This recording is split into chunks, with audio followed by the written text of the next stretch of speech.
தமிழக அரசியலில் ஓபிஎஸ் அசைக்க முடியாத ஒரு சக்தி நச்சுன்னு சொல்லியிருக்கிறாரு. மிகப்பெரிய ஒரு பிரபலம் ஆடிப்போன எடப்பாடி தரப்பினர். அதை பற்றின ஒரு முழுமையான தகவல் பார்க்கலாம். அதற்கு முன்னாடி நம்ம சேனலை மட்டும் சப்ஸ்கிரைப் பண்ணி பெல் ஐக்கானை கிளிக் பண்ணி வச்சுக்கோங்க. வாங்க என்ன தகவல்ன்றதை பார்க்கலாம்.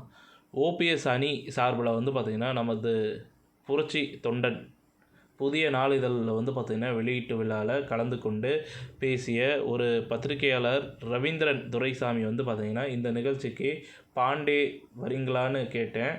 ஆமாம் அண்ணன் அப்படின்ற மாதிரி நான் கண்டிப்பாக வரேன்னு சொன்னார். அது மட்டும் இல்லை, அவர் இங்கே என்ன பேசுவாரோ அதை என்கிட்ட பேசுகிறத கருத்தாக சொல்கிறேன்.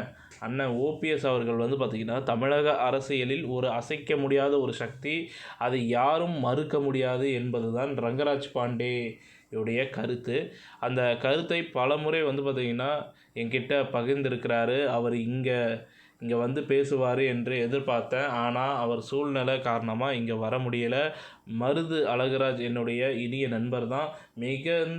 மிகுந்த பாசத்துக்குரிய ஒரு சகோதரர். மேலும் இங்கே பேசியவர்கள் மக்கள் திலகம் எம்ஜிஆர் தொண்டராக செயல்பட்டது அனுபவங்கள் உங்களிடம் திரும்ப சிறப்பாக பேசினார். நானும் பார்த்திங்கன்னா அதை கூர்ந்து கவனித்தேன். உண்மையிலே பார்த்திங்கன்னா அவர் இந்த இயக்கத்தோட ஊனோடு கலந்தவர் என்பது எல்லோருக்கும் தெரிந்த ஒரு உண்மை.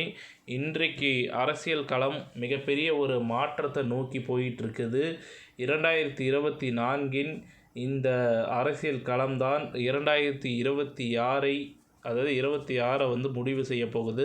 அந்த வகையில் இன்றைக்கி ஓபிஎஸ் அவர்கள் 2024 இன்றைக்கி உள்ள அரசியல் களத்தில் ஒரு மிகப்பெரிய ஒரு சக்தியாக தமிழ் மண்ணில் இருந்துகிட்ருக்கிறாரு என தெரிவிச்சிருக்கிறாரு. இத்துடன் இந்த செய்தி தகவல் முடிவடைகிறது.